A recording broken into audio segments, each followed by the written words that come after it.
Do you hear that? Hold on, I'll do it one more time.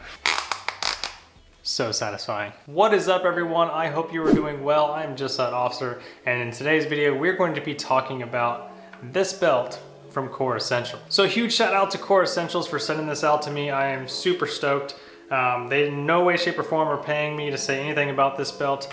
They did offer to send it out to me, and then also, I really appreciate the fact that they actually let me pick out the belt that I wanted. Instead of just sending me a random one for me to check out and review for you guys, they actually let me pick it out.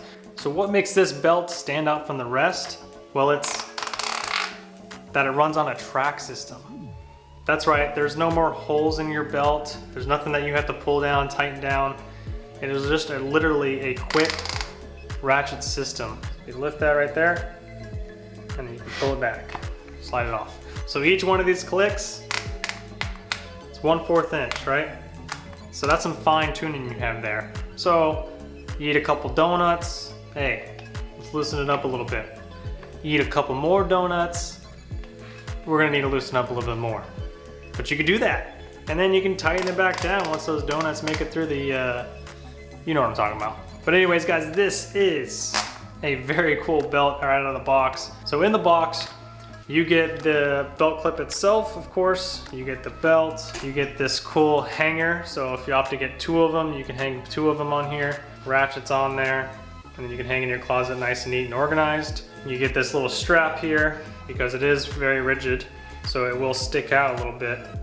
So this is there to help with that situation. I don't really know what this is, honestly, but this also came in the box. I think it's just an extra thing to go over the belt here, maybe for an extra grip or somewhere where you're using your, actually that's probably exactly what it is, to put where you actually use your gun. So if wherever you're carrying it, you can put this on there. That's what I think it is. That way you're not really damaging your belt a whole lot. So that's actually a really good idea if that's what that's for, but I believe that's what it is. And then obviously you get your hardware, you get 3 extra screws in here. The belt itself will actually come with screws in it. So I'm gonna go ahead and unscrew this and show you how this goes. What you're gonna do is you actually slide belt in like that, and you lock it down. And then you screw these screws in. But before we do that, we need to cut it down to our proper size. Because I'll tell you right now, I am definitely not 54 inches. I am a 31 typically.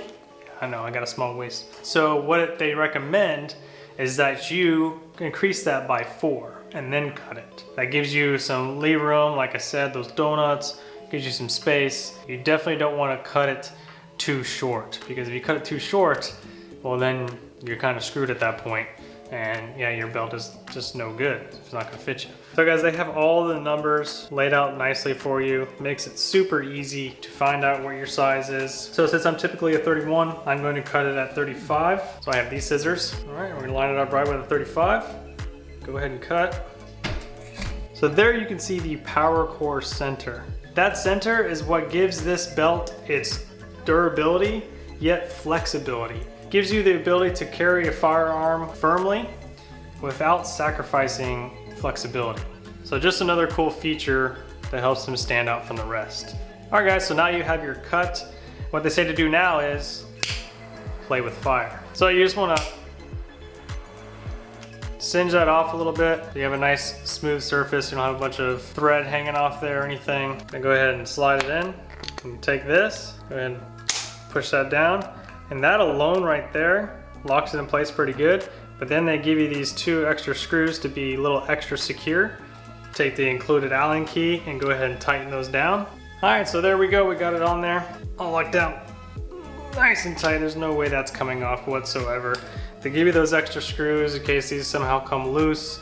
You have a couple backups. You could put, nah, I wouldn't put Loctite in there unless you put the Loctite that can come off. But I still probably wouldn't put it in there just in case you want to take it off and switch it out. That's what's really cool about the system as well. Say you get sick of the tan, you want to go black, gray, or green, you can switch it out and get that color. They don't only make tactical belts like this, they do make casual belts that also have that ratchet system. So if you're looking for something casual that you would like to have that too, with no holes or anything like that, nice and sleek design, you can go for that too. I decided to pick out the X7 belt buckle here with the tan tactical belt. The reason I did that, for one, I love tan. I think tan is really cool. And the X7 was very minimal. So I'm gonna go ahead and try this belt on now and see what that's like. Time to get a little personal.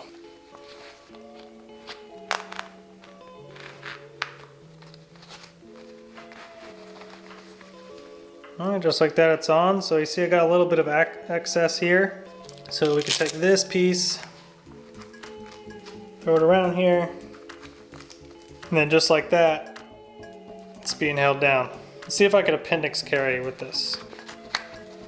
So what's interesting is that this has a nice curve in it, and it actually kind of lines right up with this belt buckle. Yep, and there you go.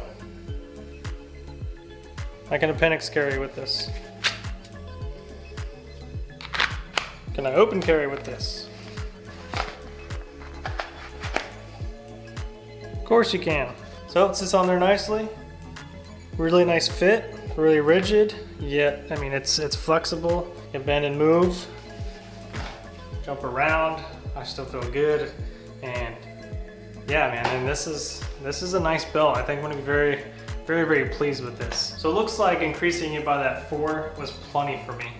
I still have all this excess here, and I have the appendix carry one on, and I still have room to adjust. So I think the 4 is a safe bet. If you want to go 6, you go 6 first to see where it's at, and then you can go down from there. So, but 4 was good for me. So again, huge shout out to Core. Thank you so much for sending this out to me. Thank you guys for watching today's video. Go check out Core's website, link down below in the description, and I will see you guys in the next one. Bye.